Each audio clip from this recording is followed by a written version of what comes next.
Bangladesh cricket board বিসিবিকে ঘিরে ওঠা নানা অভিযোগের তদন্তে গঠিত কমিটি অবশেষে তাদের প্রতিবেদন জমা দিয়েছে জাতীয় ক্রীড়া পরিষদে। তবে এই তদন্ত প্রক্রিয়াকে ঘিরে তৈরি হয়েছে নতুন বিতর্ক। কারণ কমিটির ডাকে সাড়া দেননি সাবেক যুব ও ক্রীড়া উপদেষ্টা আসিফ মাহমুদ সজীব ভুঁইয়া। প্রতিবেদন জমা দেওয়ার পর তদন্ত কমিটির প্রধান একেএম আসাদুজ্জামান জানান, তারা নিরপেক্ষভাবে কাজ করেছেন এবং কাউকে সরাসরি অভিযুক্ত না করে রিপোর্ট জমা দিয়েছেন। একই সঙ্গে তিনি উল্লেখ করেন, আসিফ মাহমুদকে সাক্ষাৎকারের জন্য ডাকা হলেও তিনি উপস্থিত হননি। এদিকে নিজের অবস্থান পরিষ্কার করেছেন আসিফ মাহমুদ নিজেই। নিজের ভেরিফাইড ফেসবুক পেজে তিনি দাবি করেছেন, বিসিবি একটি স্বায়ত্তশাসিত প্রতিষ্ঠান, অথচ মন্ত্রণালয় এখতিয়ারের বাইরে গিয়ে এই তদন্ত চালাচ্ছে। তার ভাষায়, তদন্ত কমিটির প্রজ্ঞাপনের আগেই সিদ্ধান্ত টানা সপ্তমবারের মতো বেস্ট টিস্যু পেপার ব্র্যান্ড হিসেবে স্বীকৃতি পেয়েছে বসুন্ধরা টিস্যু নির্ধারিত ছিল।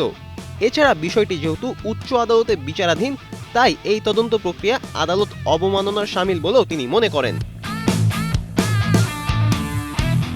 গুরুতর অভিযোগ তুলে তিনি বলেন, বর্তমান ক্রীড়া প্রতিমন্ত্রী আমিনুল ইসলাম নাকি বোর্ড পরিচালকদের উপর চাপ সৃষ্টি করেছেন, পদত্যাগে বাধ্য করেছেন, এমনকি ভবিষ্যৎ পদ দেওয়ার প্রলোভনও দেখানো হচ্ছে। ইতিমধ্যে বিসিবির 7 জন পরিচালক পদত্যাগ করেছেন, যা তিনি দেখছেন একটি বড় ধরনের পরিকল্পনার অংশ হিসেবে।